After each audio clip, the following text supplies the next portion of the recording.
My name's Jeremy Wade. I'm a biologist with a passion for dangerous fish. The big, the bad, and the ugly. What a monster this thing is. Now, I'm after a predator that's invading America. Watch your pets, watch your children. It has spawned horror movies and stands accused of homicide. These fish have reportedly attacked humans. Allegedly, it can even breathe air and crawl on land. But how much of this can I actually believe? I intend to separate fact from fiction and to find out firsthand if this beast really does attack people. Does its bite match the hype? And could these so-called frankenfish take over?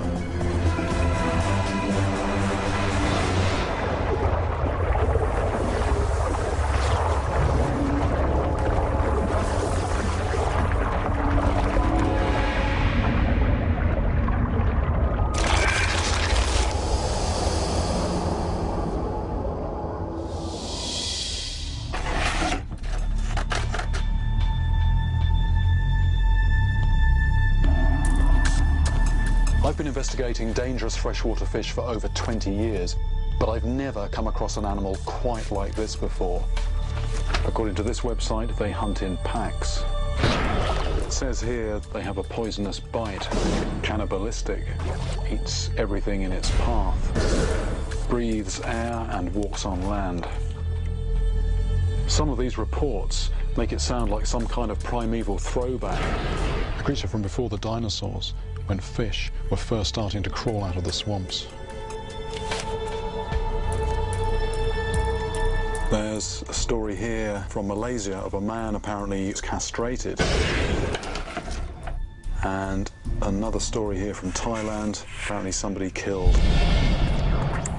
To find out if these horrific reports are true, I'll be heading to Southeast Asia. As well as finding eyewitnesses, I want to track down the monster that stands accused. The snakehead is a fish born with a taste for flesh, a beauty that turns into a beast. This seems like a fish that punches well above its weight. If just half of what I'm reading is true, then the snakehead really is a beast to be reckoned with. I want to meet this fish in the flesh and find out what it is truly capable of. Can they really breathe air and crawl across land? Is it true that they are spreading like a virus, devouring everything in their path? And are they really aggressive enough to attack and kill a human? My search for this alleged killer begins in a place where it doesn't belong. I'm in South Florida, pursuing an animal that's traveled halfway around the world and is now busy invading new territory far from its natural home. When Bob Newland pulled a weird-looking creature from a Miami backwater in 2000, he took it to Florida's exotic fish lab to find out what it was. When I got it there, I just dropped it right on the floor. I said, "Okay, Paul, what is this?" And he just looked at me and said, "Oh, I don't know." And then he got a big book, and they looked in the book, and eventually Paul came over and he said, "This is what it is. It's a snakehead." After that, he wanted to know exactly where I caught it, and I said, "I caught it on a golf course in Tamarack." And then he said, "No, I need to know what hole you found it on." Government scientist Paul Scharfland had to act fast. What we had hoped was that they would only be in one pond. And if they're in one pond, we could go in and eradicate. But when his team checked the surrounding canals, it was bad news. Snakehead 583. The invaders were already on the move. South Florida is a maze of interconnected canals. We couldn't have created a more ideal habitat for snakeheads. Scharfland is up against the bullseye snakehead, but this is just one member of a much larger gang. Snakeheads are in fact a group of almost 30 different species that range in size from a small flick knife to a 4-foot torpedo. They're ambush predators with long camouflage bodies, ripping teeth, and a reputation for extreme aggression. Their global empire already stretches from tropical Africa to the Far East, including Russia. and they seem to be spreading. Soon after Newland's discovery, a second species surfaced in Maryland, just 20 miles from Washington, D.C. The northern snakehead is built to survive cold Siberian winters, and its presence set off alarm bells in the government and the media. These fish are top-level predators that will eat anything in their path. They can travel across land and live out of water for 3 days. Snakeheads reportedly even attacked humans. This just sort of took off and it exploded with the media. People were calling in and saying, do we have to worry about our children being attacked on the way to school? Can we leave our pets outside in the yard, or will the snakeheads eat them? Meanwhile, scientists from the Fish and Wildlife Department feared that these snakeheads could unleash ecological havoc. And in a bid to wipe them out, they poisoned an entire pond, killing every last fish. Yet despite efforts to exterminate them, northern snakeheads are now established in 5 states across the eastern US. Media hype is one thing, but when a government is spending millions of dollars to fight a fish, you know you've got a serious problem. I never expected that I'd be fishing in a quiet residential area for fish that have been branded worse than piranhas. I'm in South Florida, just a few miles from where snakeheads first showed up. To catch one of these alien invaders, I'm using a lure that imitates live prey. Most baits and lures, you've got the hook exposed, but here, if a fish grabs it, that's what happens. I hook up with local guide Alan Zaremba, an experienced snakehead angler. Very nice. Look at that. Oh, there's one. Oh, no more. First cast, and the frog had a huge lump of salad with it as well, and the fish went for meat and veg, but didn't hook up.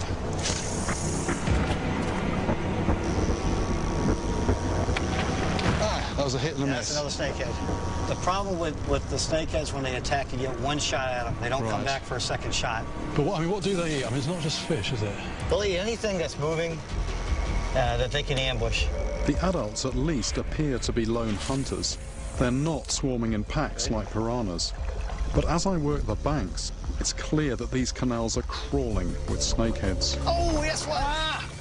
And there was a hit. There was a hit. There was a hit. Take another long cast up that way. Yeah. Maybe he's got some amigos here. Good shot. Are these fish still part of the first wave, I wonder? Or has an invasion already become an occupation? They're here, and they're not going to stop them. You're not going to stop these fish. They seem to love these shallow areas, especially when you get some weeds piled up so they get up underneath the weeds. Did you see that? Yeah, let drop, and set the hook. Yeah, that is a fish on.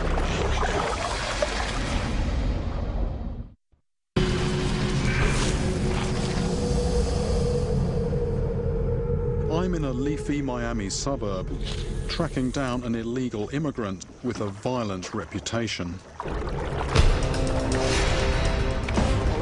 you see that? Yeah, let drop, and set the hook. That is a fish on. That one came out right from the side, didn't it? That came out 4 or 5 feet. And this wake just arrowing out.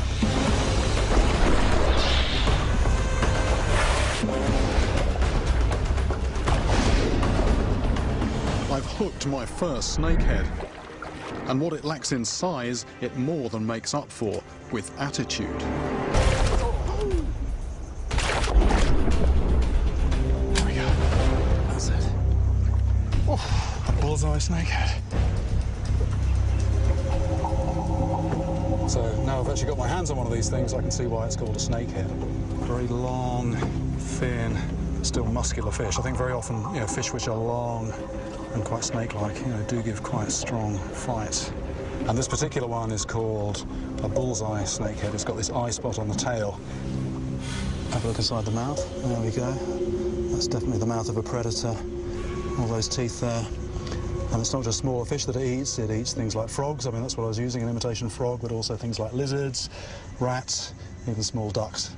These fish are clearly carnivorous, but do they deserve their reputation for extreme aggression?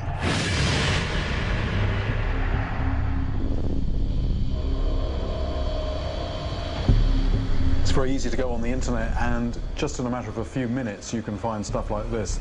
These are clips put up by people who keep pet snakeheads, and this is what happens when they feed them live fish. Just like pet snakes, these predatory fish prefer their food alive. When they strike, it just happens too fast to see it, and it's certainly too fast for the small fish to take any avoiding action. People always talk about predators being aggressive, but I mean, most predators actually kill for a reason. They need food. But these fish here, they just seem to kill as a reflex. They'll bite something in half and then just leave it to die. I'm used to fishing for predators, but actually seeing the moment of the strike like this in lurid close-up, I have to say, is pretty gruesome. And they really do seem to be natural-born killers. These pet snakeheads are mere minnows. Just imagine what a 40-pounder could do to a child or a dog. Looking at these clips really begs the question, who set these violent offenders loose in America, and why? 1226 of 1915, 23 feet of request. Lieutenant Pat Reynolds keeps a close eye on the illegal wildlife trade in South Florida and was called in to investigate. I think they're getting a delivery of saltwater products here. That the guy has a game fish in the back of his truck and you cannot sell it. When this fish was first found in the waterways here, what was your involvement then, leading on from that? I was alerted by our fishery biologists. They suspected very strongly that these were released, particularly in the Oriental trade or the Asian trade. Quite frankly, the first store I went into had them, and we tracked them back to New York City. They were coming in through New York, brought down here by an Oriental wholesaler who was distributing them to the markets. I inspect the airport in Miami, and yes, they did come in. We made arrests and we seized the fish. Possessing a live snakehead can now land you in jail, but you're allowed to catch and even sell these fish if you put them on ice. Snakeheads are highly prized by many Asian Americans, and not just because they taste good. How much did they go for? So what did they about $15, $20 a piece. Oh, 15 or 20 each. When we sell it. When you sell it. What they believe is a medical purpose, especially when people have the operation. They said after they eat the soup, it helps them to recover. Helps the healing process. That's why the people would pay for that price. Yeah. We believe they were intentionally released with the idea that they could, that an entrepreneur, a businessman, was going to go catch them and sell them into this trade. So not somebody keeping one in a tank and it's just too big, or they get bored with them and in the water. No, so somebody intentionally put them out there so they could go harvest them later. And they wouldn't have to import them from New York. Here's what we tell everybody. If you catch them, because they are good eating, don't throw it back. Right. Put it on ice, take it home and eat it. Soon after they arrived here, snakeheads caught the imagination of filmmakers. The alien invaders were cast as slithering assassins, as superfish that could somehow crawl out of the water and attack dogs, or unsuspecting humans. It's easy to dismiss this movie monster as pure fantasy, and yet, remarkably, much of it is based on fact. Some of the traits that the media picked up on are true. The fish can survive out of water. Some of them can move over land. They do have high levels of aggression. Does this mean that snakeheads could, under certain conditions, become the backyard predators of our nightmares?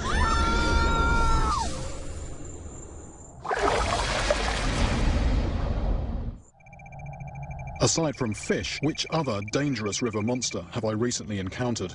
Was it A, an 18-foot croc, B, a 3-ton hippo, or C, a hungry grizzly? Aside from fish, which other dangerous river monster have I recently encountered? The answer is all three, but if anything's going to flip my boat, it'll be the hippo.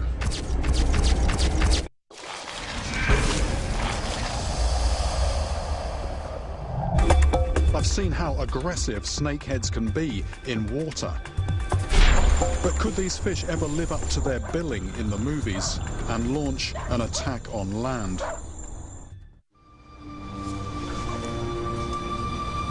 Fish biologist Ray Waldner has studied snakeheads in detail.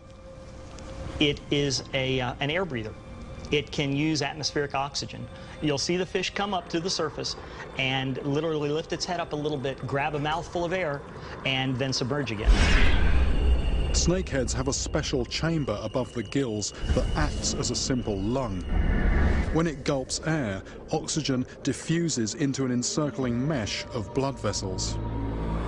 If they're in a very stagnant area where the oxygen levels in the water are very, very low, the fish are still able to survive. So they can survive under conditions that would definitely kill other fishes. But it also allows the fish to live out of the water. So far, so Hollywood. But are snakeheads mobile enough to threaten anyone on land? A few years ago, Paul Schafland brought some back to his lab and put them to the test. He's moving, okay, but he's not making a real directional movement. Most of the time, they sat like this with a little bit of flipping, but the snakehead has just soft pectorals. It doesn't have a way to support itself. They seem to burn out pretty quick. Experts agree that some snakeheads do travel across land. In areas with seasonal flooding, it enables them to spread into new lakes and rivers. The patio-prowling monster, however, looks suspiciously like a myth. In their element, I've seen that snakeheads hit fast and hit hard. They are very aggressive. Anything that comes close, they will tear into. Leaving aside any possible threat to people, I'm starting to wonder what happens to other animals when the fish equivalent of special forces suddenly turns up. I don't think there's much around that they probably wouldn't go after.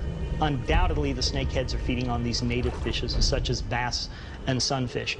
The crappies that we have here, golden shiners. I think all of those are fair game, and there are numerous others as well. If there's anything that's a little bit different about the bullseye snakehead's feeding habits is the breadth of foods that it will take. If something is close enough to it and it can get it in its mouth, it'll eat it. This is a stomach from a bullseye snakehead. This is a tilapia. They'll also eat native fish. There's 2 mosquito fish in there. This is a crayfish that was in a stomach. This is the marine toad. They've even had a snake, and as you can see, the whole snake was eating. This is actually a cannibalistic snakehead. This is a juvenile snakehead. There's even been some turtles. The breadth is very interesting. Snakeheads are starting to sound like eco-monsters, invaders with the power to mow down everything in their path. In the snakehead, we've got a fish that could be potentially devastating. The danger is to the native fishes, native aquatic species. That's where the problem lies. Snakeheads, it seems, hold all the aces. Not only can they thrive in stagnant water, but females are able to produce 100,000 young per year. And it gets worse. My main concern comes because snakeheads show very extreme parental care. They vehemently, aggressively guard their spawn and will voraciously attack anything that comes close to them, anything that poses a threat. With such fertile and protective parents, snakeheads have the potential to multiply rapidly. What's more, few native predators are willing to take on an adult snakehead, so there's little to keep them in check. Nothing more than an earth bank now stands between Florida's snakehead infestation and the Everglades National Park, a vital refuge for endangered wildlife.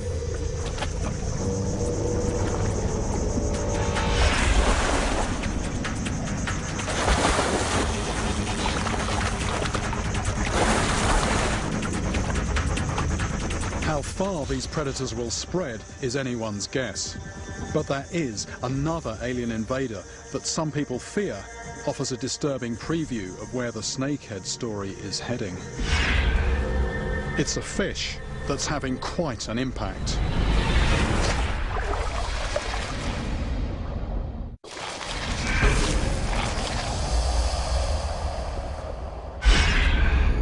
In Florida, I found that snakeheads are aggressive, air-breathing predators that'll eat pretty much everything on the menu. Now, I head north to the Illinois River to witness what happens when an alien invader does run riot. Skipper and research scientist Greg Sass isn't taking any chances. What's the idea behind the net? It gives one little bit of defense for the driver as trying to protect himself. Okay, and what happened there? Occasionally we get such large ones that come up into the net with such force that they'll actually blow a hole right through it. 40 years ago, catfish farmers in the south imported a fish from China to clean up waste from the breeding ponds. Before long, some escaped into the wild and began spreading north through the Mississippi River system. Like snakeheads today, they weren't an obvious problem at first. Then, almost overnight, they became a plague. Just absolutely full of fish down here. Nice flat, calm surface, but there's loads of them down there. Quite a fish soup, in fact.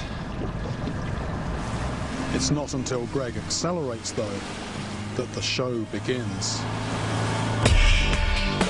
These are silver carp, and at up to 40 pounds, they're a serious danger to anyone in an open boat.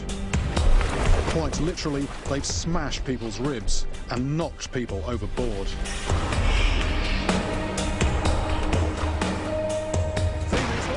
Seeing these as dots on the sonar is one thing, but just the noise of our motor provokes this mass escape response.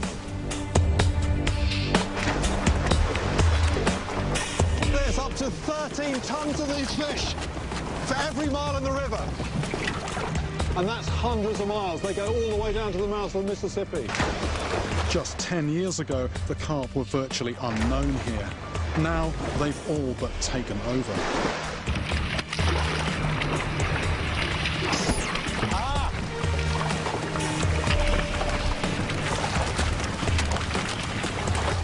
Absolutely stiff with fish. There we go, look at this. There's more silver than green in the water there. I actually feel the boat being buffeted as they're banging into it.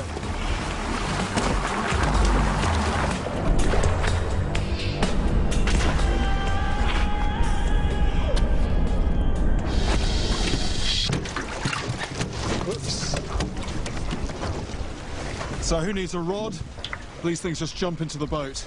The real key to the success of this fish is in here. So there's the red of the gill filaments, and then in front of that, that is basically a filter, and nothing really gets through that. That filters down to objects the size of 4 microns. That's, you know, a speck of dust.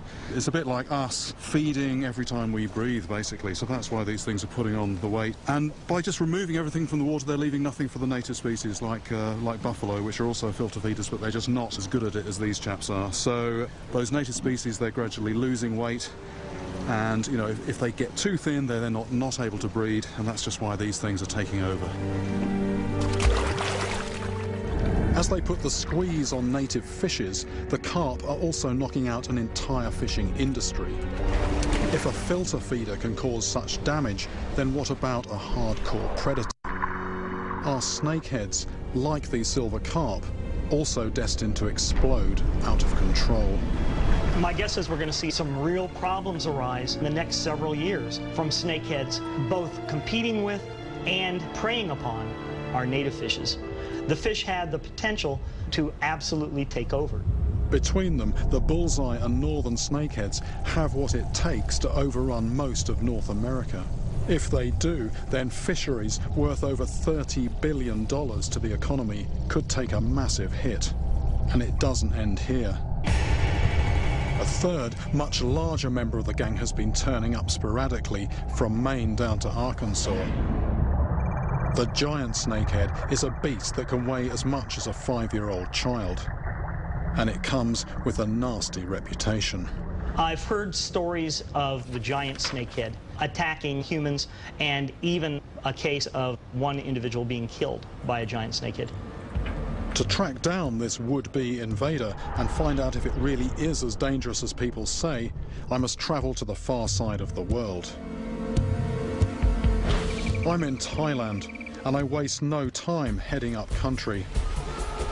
My destination is a place called Khao Lem, a remote dam on the upper reaches of the River Kwai, close to the Burmese border. This is prime snakehead habitat, and I've come here in the middle of the monsoon, just when the fish are at their most aggressive. It's their breeding season, and they're said to attack anything that comes close to their fry, including people.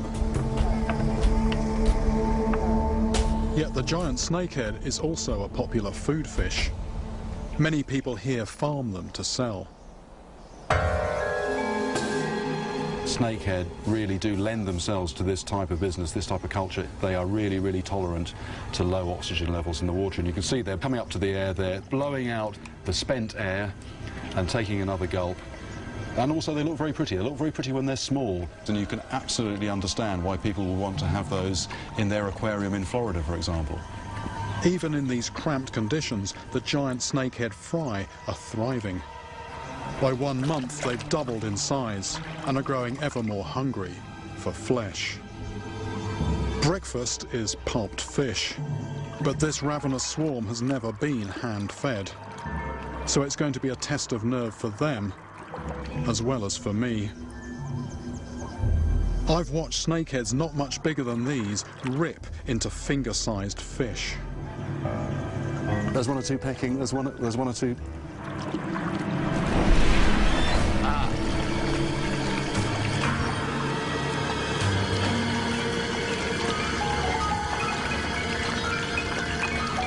Right up to late juvenile stage, these snakeheads school and feed together. The stories I've read of voracious packs are starting to make sense. I've come to Thailand to find out if the giant snakehead really does attack people. And within a day of arriving here, I track down a man bearing the scars of a bloody encounter.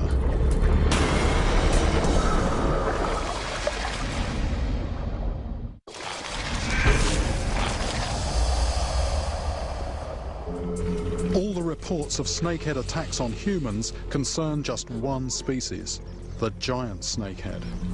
Like many people here, Sombat lives by the water and often encounters these aggressive fish. What happened was that he needed to swim underneath his raft to replace some of the bamboo. It gets a bit rotten. It's as he's fixing his raft that Sombat senses something behind him. With nowhere to hide, he's face to face with a giant snakehead. It actually put its fins out, a bit like an elephant when an elephant is threatening to charge.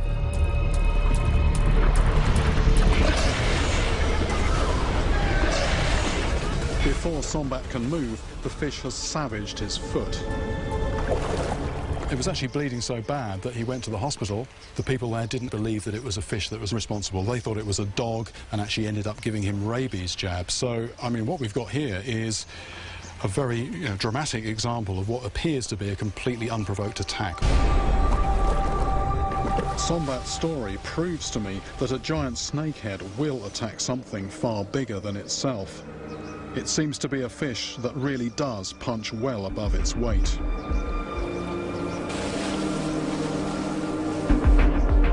Like its cousin the bullseye, the giant snakehead is an ambush predator that favours areas with plenty of cover.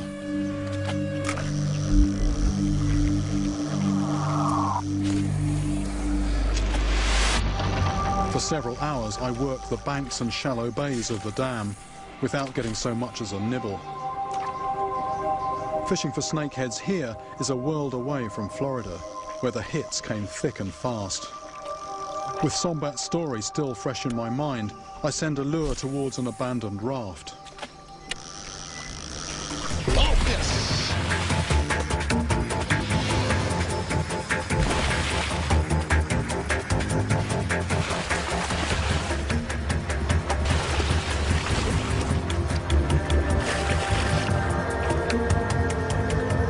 Whee! A giant snakehead. Whoa! This fish is only 1/10 the size of a full-grown adult, but it's certainly got some attitude. Very toothy. I wonder if I can just get my hand in there. Its snake-like appearance has led to the belief in some places that this fish has a poisonous bite. Fortunately, this simply isn't true. That is, yeah, that is a bit of a toothy critter. Although it's got a fierce reputation, quite a beautiful fish, really.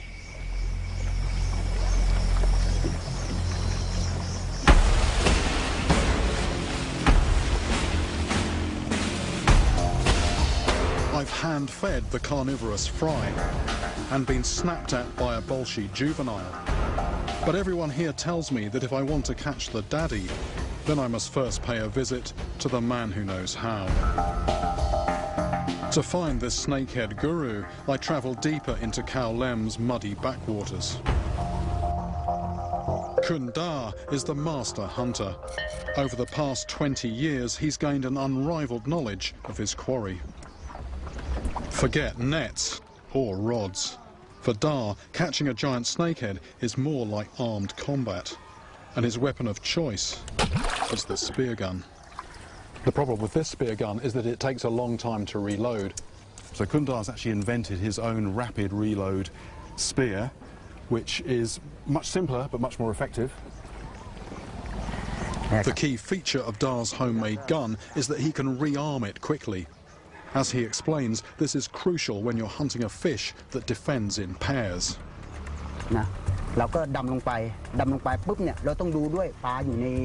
Unusually for a fish, snakeheads fiercely guard their young. But Da's own close-quarter observations add a further twist to the story. While the father corrals the cluster of fry, the mother patrols at a distance, primed to attack anything that looks like a threat to her offspring. What's interesting is that this is coming from somebody who is actually observing these creatures closer than any scientist, and the reason for that is not only his livelihood, but possibly his life depends on it.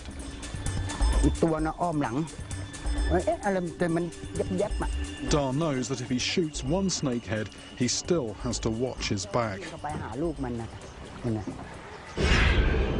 Hunting for these aggressive animals in murky water is fraught with danger. And as I'm about to discover, these fish don't hesitate to fight back.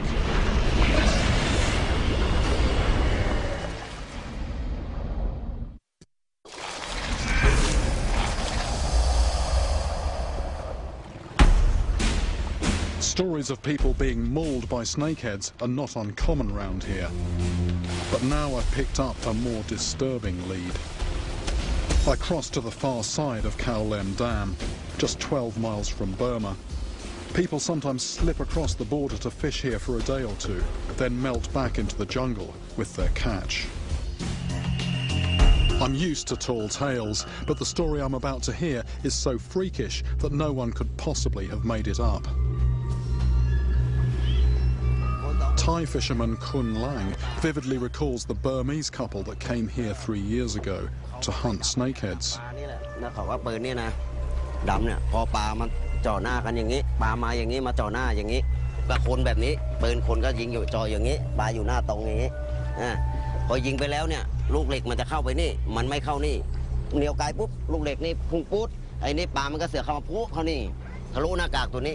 So what actually happened was that the fisherman was under the water with his spear gun, shot the snakehead head on, and actually scored a direct hit. The fish then just kept on coming and shoved the rear end of the metal spear through the fisherman's mask and into his face. The fish was just panicking so much it was thrashing. Fish doesn't have a reverse gear, it just kept flapping. Apparently the spear actually came out the back of the man's head.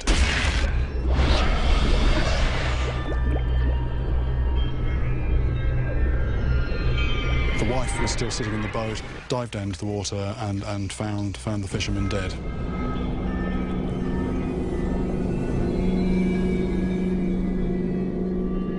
Well, I actually came here doubting these stories, doubting that this fish has actually been responsible for any fatalities. And here we have a very graphic case of a snakehead causing a human fatality.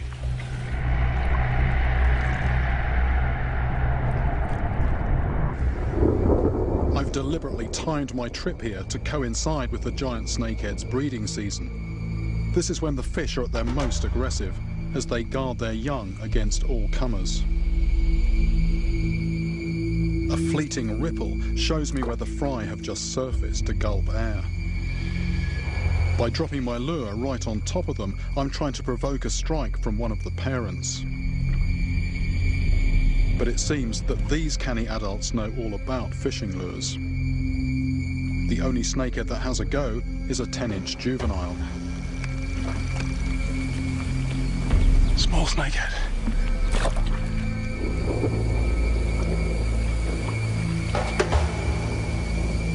With the rain beating down, it soon becomes impossible to spot the fry as they surface, let alone get the attention of the parents. I'm trying to create a disturbance on the surface to wind the fish up. When the water's calm, you've got no competition. It's the only thing making a noise. When you've got rain falling on the water, the signal's very confused. You've got to land that bait much closer to the fish to get them to notice it. The weather isn't about to let up. But worse than this, and for reasons that aren't made clear, I've just been told that I'm not allowed to fish here anymore. So if I'm ever going to get face to face with this monster, I'm going to have to pack away my rods and do it another way. I return to Kundar, the master hunter. My plan is to dive with him as he goes after the giant snakehead with nothing more than a pair of old goggles and a homemade spear gun. In these choppy conditions, I'm straining to spot the surfacing fry. Yet Kundar's predatory eye picks out the slight ripple that gives them away. Ready? Follow. And with our target pinpointed, the hunt can begin.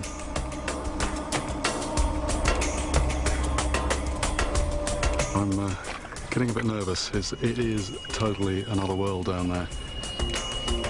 See me? By diving with a small camera, I hope to capture the entire drama as it unfolds. Everything has to happen on a single breath. So before going under, we edge as close as we can to our target.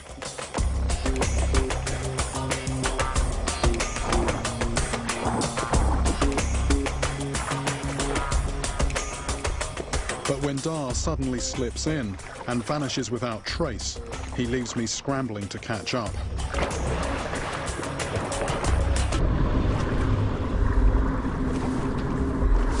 Bad weather has churned the water into a murky soup. And with Dar gone, I feel a stab of panic. I could easily wind up getting harpooned by mistake.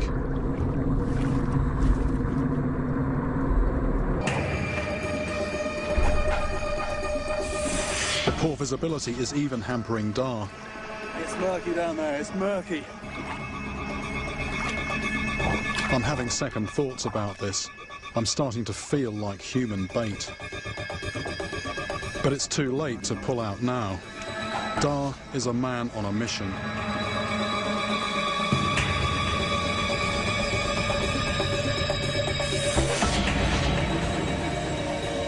When the fry break the surface, barely a boat length away, we launch again.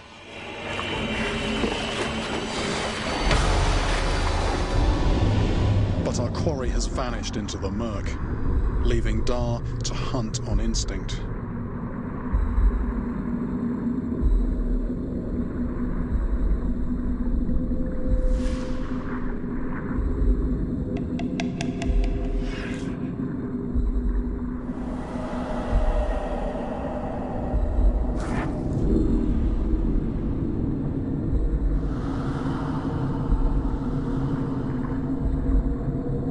Dar loads. I can sense we're close.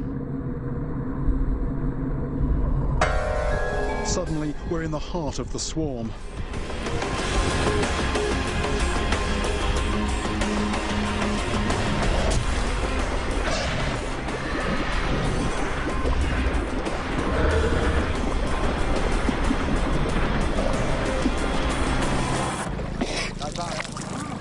I think we've got one. I'm going to keep out of the way. I'm going to keep out of the way.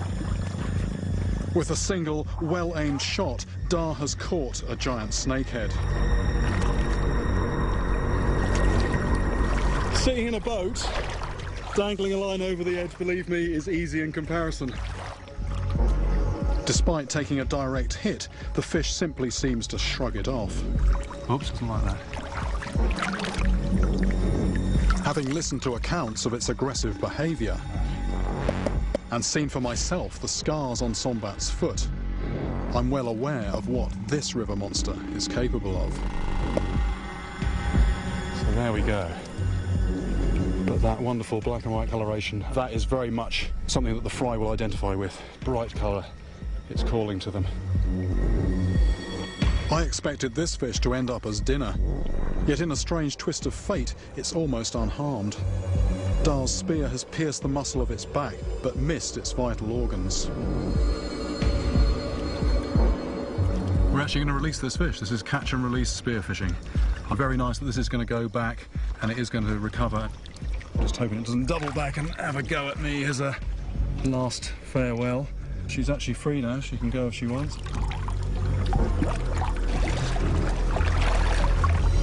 She goes. Well, it's actually gone back into the lake to be reunited with the young, so really good to see. You don't expect to see that from a fish caught on a spear.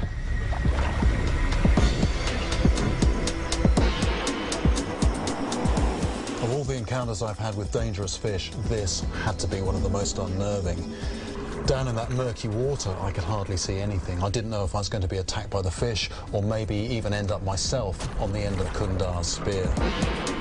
But over the course of my journey, a clearer picture of the snakehead has emerged.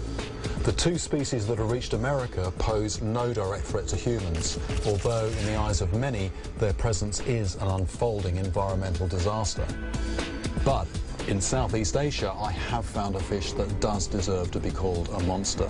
The word made flesh. This animal is already knocking on America's door. If the giant snakehead ever gains a foothold in America, then you really would have to think twice about getting in the water.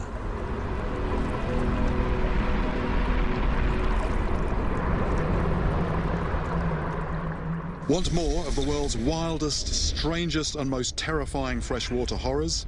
Visit our website at animalplanet.com/rivermonsters.